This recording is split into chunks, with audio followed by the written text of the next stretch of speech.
Psych Perspectives, giofvcks, back up in here talking about love, relationships, accountability, the whole 9 yards. So back to the story, right? And I also noticed during this time, my grandfather had passed away. So I started drinking. And like this person in particular, he was always ready to drink, ready to get lit. He having house parties every weekend. Like seriously, every weekend he was having some type of gathering.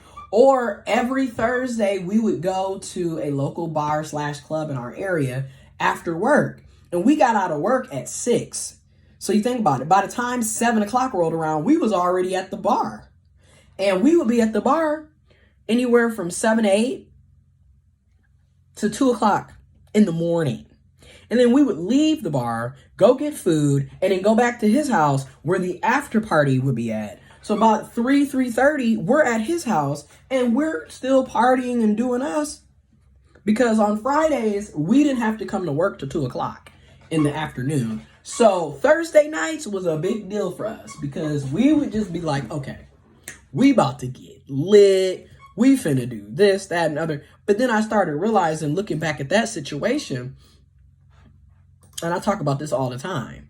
If your relationships are based on alcohol, liquor, weed, drugs, and I love weed. I like to drink. But I can honestly say, if that's how your relationship is based off, that is the writing is on the wall that this is a toxic relationship. Because if the only way y'all hang out is because y'all are under the influence, that's not a good look. You know, and you can judge me and call me, you know, super Christian, whatever. And I'm not even a Christian. I don't even identify as a Christian. But I can just say, if that's how your relationship is, that the toxicity is already there. Like, y'all don't do anything sober. Everything is about y'all being drunk or high on something. And I noticed with our friendship, and that's another thing, what I've noticed with me and the people that I've been attracted to, there's never, and I'm guilty of this as well, so I'm taking full ownership, there's never titles, right? Like, y'all supposed to be friends, but y'all clearly flirt with each other all day, every day. Y'all talk about each other nonstop. You're constantly tagging each other in posts. You spend all your time together. You know, it's obvious that there's some type of connection, chemistry going on, but y'all don't talk about it. You don't address the elephant in the room. And this is where a lot of us go wrong. Again, to those of us that keep, you know, feeling like we're being played left and right, are you being played left and right, or are you playing yourself left and right? Ask that question. Because if you want something more and you're not opening your mouth and making it known that this is what you want, you can't get upset at people. You can't get upset at people because people are only going to treat you the way you allow them to treat you. There, I said it. Truth hurts. Why men great till they gotta be great? No, but really, truth hurts. And a lot of people don't want to admit that. You play yourself half the time. It isn't always the other person. So, again, we had no title. You know, we just did everything together. And I mean, I remember his birthday in 2016. We all went, like, we made this a big deal because, like, in 2016, he was turning 29. Wait, so that means he was already 28. Yeah, so he was already 28 in 2015 when we met. And I was 22, about to be 23 in 2015. So 2016 comes, we all went to Detroit. I mean, and we oh, hell, I'm fast. Let me go back to 2015 real quick. So I remember, oh my God, yes. I remember, like I said, all we did, we would just get shit-faced. It seemed like once or twice a week, we would be shit-faced. You know, we would be drunk as hell. And granted, I was having fun.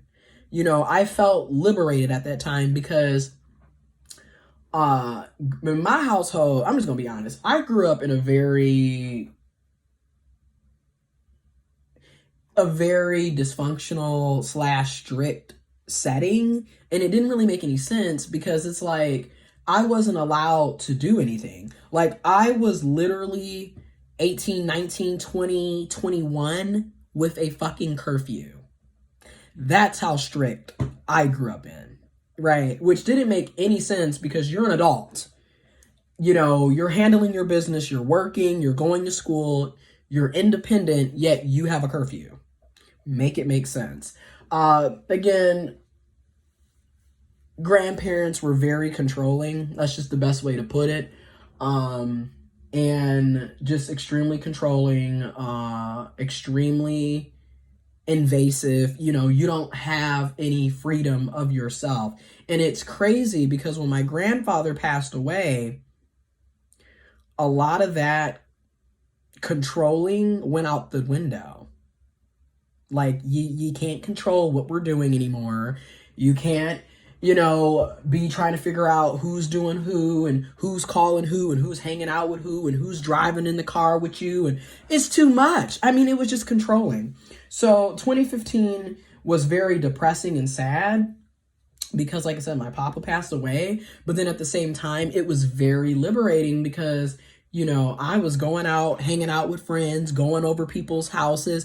Like, I wasn't even allowed to go over people's houses as a child, which was very strange because you're sitting up here trying to be so controlling over my life, yet I still ended up being molested by a person that you allowed me to go over. So clearly, you don't even know what you're doing. But that's a whole nother video. This is why I talk about this all the time in therapy. A lot of us grow up with very abusive households and don't even realize it. You know, you called yourself trying to protect when all you did was literally throw me to the wolves. Like, again, my babysitter slash hairdresser was a child molester. But that's a whole nother, like I said, a whole nother video. But you so concerned about who I'm hanging out with, yet you didn't even check on the adults that you had me with. Anyways, I think I have a better judge and character than you ever did. Because I'm not allowing kids to get molested at 8. Anyways, that's a whole nother video. But, so I'm hanging out, you know, I'm over my coworker's house. And I remember we had a holiday party. We got, like I said, 6 o'clock is when work is out. We had the holiday party at work at 6:30. Well, it was after 6. And we was there till like 10 o'clock.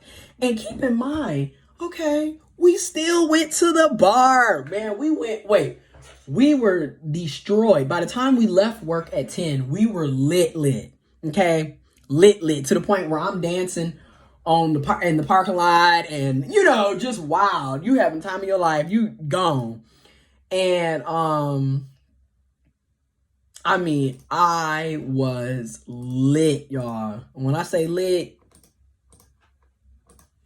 honey, ooh, child, things are gonna get easier. I was lit.